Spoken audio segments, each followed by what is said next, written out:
بيكم حبايبي يا احلى متابعين في الدنيا. يوم جديد ويوم سعيد عليكم ان شاء الله. نبدا مع بعض النهارده وصفه جديده. انا هعمل بانيه ومكرونه، بس مش اي بانيه ومش اي مكرونه. يعني انا هعمل مكرونه سباكيتي، هستخدم مكرونه سباكيتي نص مفروم وممكن ماخدوش كله، طماطم عاملاها في الخلاط ومصفياها، وهحتاج كمان طماطم مسبكه. بانيه عندي غسلاه ونقعاه في محلول النقع ومغسول غسله كويسه ومحطوط في المصفى يتصفى. هو ده كل اللي انا هستخدمه النهارده. خلينا مع بعض. اول حاجه هعملها معاكم، اول حاجه هنسلق المكرونه. حطيت ميه وملح وزيت علشان لسلق المكرونه. دي اول حاجه. هجهز عندي الطماطم الفريش مع الطماطم المتسبكه كده، لان انا محتاجه صوص طماطم كتير للمكرونه، بدل ما استعمل صلصه. انا مش عايزه استعمل صلصه علب، فبدل ما استعمل صلصه علب بستعمل اللي انا مسبكاه. وطريقه الطماطم عندكم في فيديو تاني، اللي هي تسبيكة الطماطم كده، واحضرها واخليها عندي. هعمل عندي بصلتين كبار كده، هستعملهم لتسبيكة المكرونة مع العصاج، وهستعملهم لتتبيل الفراخ البانيه. هبتدي افرم البصل عندي في الكبة، بس مش عايزاه فرمة جامدة قوي، مش عايزاها ناعمة قوي، عايزاها خرط صغيرة. فرمت البصل عندي في الكبة بالمنظر ده اهي، قطعة كده زي ما انتوا شايفين.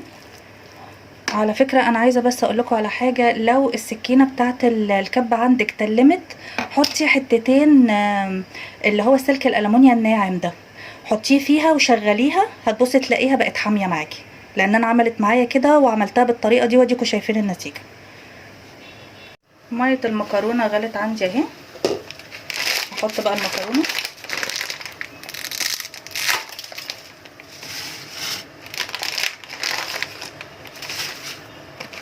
كده بالمنظر ده، وتتسلق سليق عادي اهو. ما تزودوش عليها السليق قوي، يعني تبقى 3/4 سلقه كده. بقلبها برضو من حين لاخر على اساس ايه، ما تلزقش ببعضها وما تبقاش كلها كتله واحده. ابتدي بعمل العصاج. هنا حطيت سمنه في الحله، معلقه سمنه تقريبا اهي في الحله، وبستنى لغايه ما تسخن قوي عشان احط اللحمه تاخد صدمه. والمكرونه عندي الناحيه التانية بتتسلق، وبرضو ايديا فيها على اساس ايه ما تتكتلش كلها، تطلع لي كتله واحده. انا عايزاها مفرطه كده. بس ابتدي احط اللحمه اللي انا عايزاها. طبعا اللحمه على حسب الرغبه.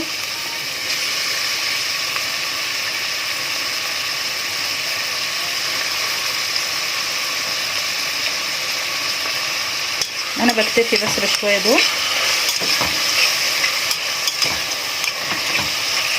وابتدي اقلب.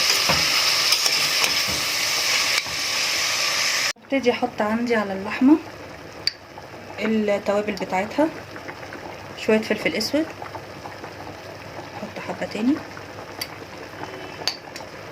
طبعا التوابل كلها بكميات على حسب رغبتك. بابريكا برضو دي اختياري. بهارات، بصوا سنه صغيره خالص بهارات، دي 7 بهارات. وهحط سنه كمان بهارات هندي، بصوا السنه صغيره خالص. اللي حابب يحط قرفه يحط، اللي حابب يحط زعتر يحط، براحتكم. هحط ملح،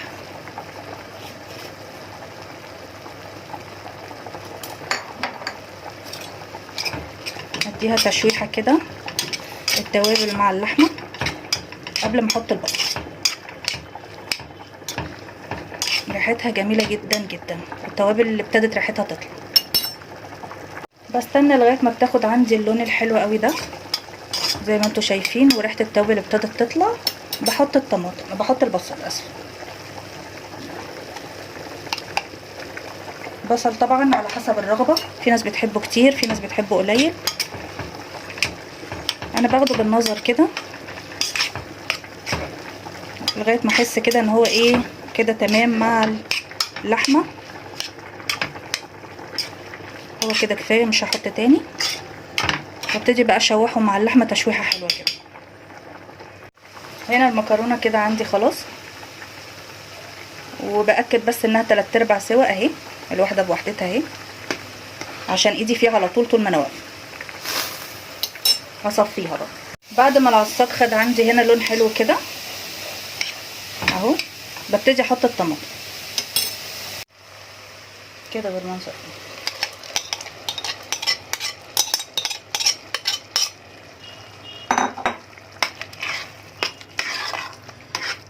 لو هتحتاج ميه هزودها ميه سخنه، هي انا شايفاها تخينه شويه فهتحتاج ميه، هزودها ميه سخنه.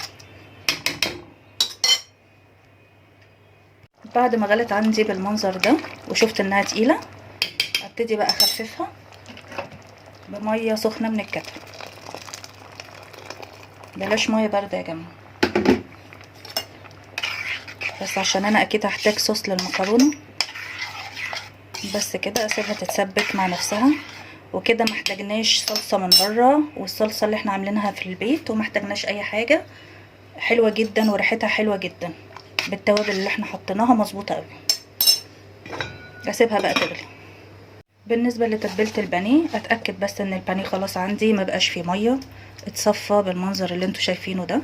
طبعا مغسوله غسله حلوه جدا جدا زي ما انتوا شايفين، ومحطوطه في محلول النقع اللي قلنا كذا مره قبل كده، وشطفاها شطفه كويسه، وبعد كده حطيتها في المصفى تتصفى. هحط بصل معلقه واحده وحبه كمان، بس كده. هحط بقى التتبيله بتاعتها، التوابل بتاعتها، ملح،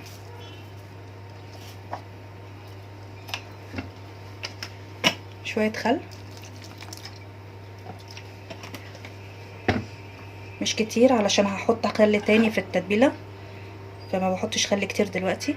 شويه فلفل اسود، حبه كمان،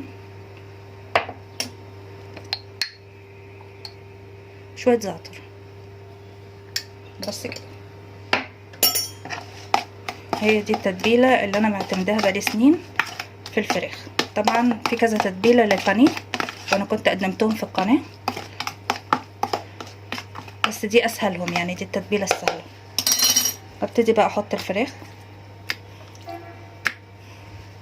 هنا البانيه بالتتبيله بالبصل دعكه حلوه كده، واسيبها بقى تتشرب واحطها في التلاجة. بس اغطيها بالغطا واحطها في التلاجة. بالنسبه للمكرونه عندي، بعد ما صفيتها وشطفتها شطفه حلوه وبعدين صفيتها نزلت كل ميتها، بعد كده بحط لها نقطتين زيت كده، حاجه بسيطه،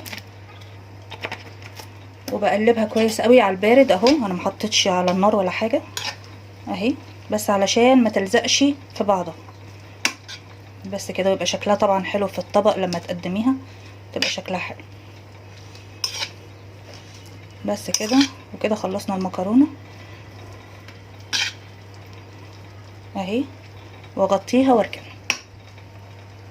ادي تسبيكه اللحمه عندي اهي، بس بخلي فيها شويه صوص علشان المكرونه اهي، وما احتاجتش فيها اي صلصه من بره ولا اي حاجه، كلها من حاجه البيت، والتوابل اللي احنا حطيناها مخليه ريحتها جميله قوي. يلا حبايبي بقى نبتدي نشتغل في البانيه بعد ما عدى كده كام ساعه عليه وهو في التلاجة. هجيب عندي شويه لبن اهو، واحط عليهم خل، لان انا عايزه الكفر اللي بره يبقى يعني يمسك في البانيه وما يفكش. تمام، هي دي احسن طريقه تخلي البانيه ما يفكش منك. بصوا لغايه ما السمك بيتخن بالمنظر ده اهو. احط شويه ملح صغيرين لان هي متبله اهو، وشويه فلفل. مش هحتاج حاجه تاني لان هي متبله فيها كل الزعتر والحاجات اللي انا متبلاها بيها، فمش هحتاج حاجه تاني. احط بيضه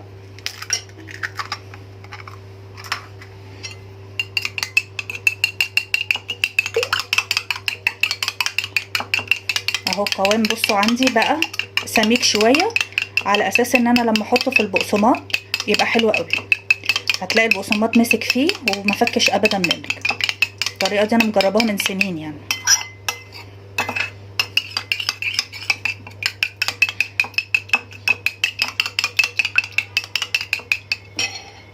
هجيب عندي طبق او صينيه او اي حاجه عندك، هحط فيها بقسماط بس، وانا عندي هحط شويه شطه. انتي مش عايزه تحطي شطه ما تحطيش، حابه تحطي برضو بابريكا براحتك، يعني انا بحب احط شطه فيها عشان عايزينها سبايسي. تمام كده.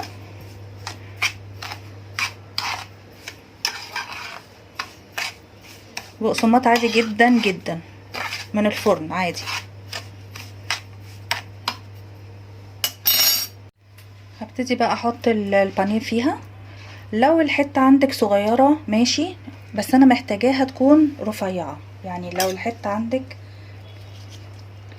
كده دي ماشي نحطها. لو الحته تخينه عندك وسميكه ممكن تقسميها نصين، يعني زي كده مثلا. فانا هحتاج اعملها كده على اساس انها تبقى رفيعه اهي بالمنظر ده اهي. خلطت هنا كميه البانيه عندي في البيض واللبن زي ما انتوا شايفين كده، وبعدين هحطها في البقسماط. تعالوا نشوف بقى هنعملها ازاي. هختار كده اي حته عندي احطها كده. اهم حاجه ان انا ادوس البقسماط فيها كده اهو زي ما انتوا شايفين كده. نشوف حته كمان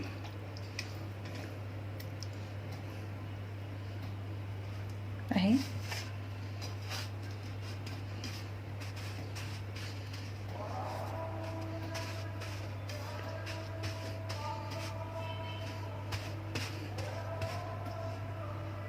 اهي وهي بالمنظر ده. اخلص باقي الكميه وارجع لكم.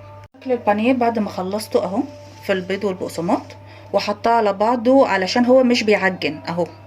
بصوا الواحده بوحدتها ومش بيعجن بالطريقه اللي انا وريتها لكم اهو. ممكن كمان لو في باقي منك تحفظيه في الفريزر عادي، ما بيجرالوش اي حاجه، بتطلعيه دوب يفك وبتحمريه عادي بيديكي نفس النتيجه اهو.